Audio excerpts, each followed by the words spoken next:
November 18 ఈరోజు నా back texting స్ట్రాటజీలో డే 2.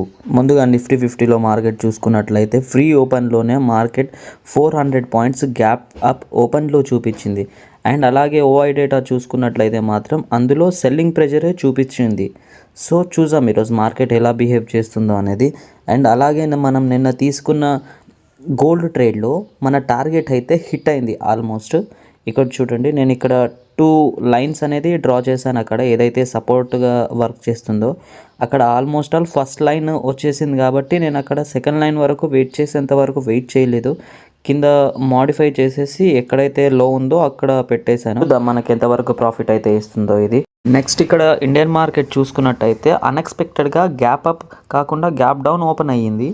ఇక్కడ మార్కెట్ ఓవర్ సోల్డ్ అయింది కాబట్టి ఆర్ఎస్ఐ కన్ఫర్మేషన్ తీసుకొని మనం ఇక్కడ ట్రేడ్ అయితే ఎగ్జిక్యూట్ చేశాను. And mostly confirmation candle doji candle అయితే మాత్రం టార్గెట్ ఇస్తుందని చెప్పొచ్చు. తీసుకున్న నెక్స్ట్ మినిటే ఇక్కడ నా స్టాప్ లాస్ అయితే హంట్ అయింది. నేను మోస్ట్లీ 1 మినిట్ క్యాండిల్లోనే ఎంట్రీ తీసుకుంటాను. అదే 1 మినిట్ క్యాండిల్ దగ్గరే స్టాప్ లాస్ పెడతాను దాని లో దగ్గర. ఈరోజు నిఫ్టీ 50లో 250 రూపీస్ లాస్ అయింది. అలాగే గోల్డ్లో చూసుకున్నట్లయితే ప్రాఫిట్ అయితే వచ్చింది మనకి. మన టార్గెట్ అనేది హిట్ అయిపోయింది.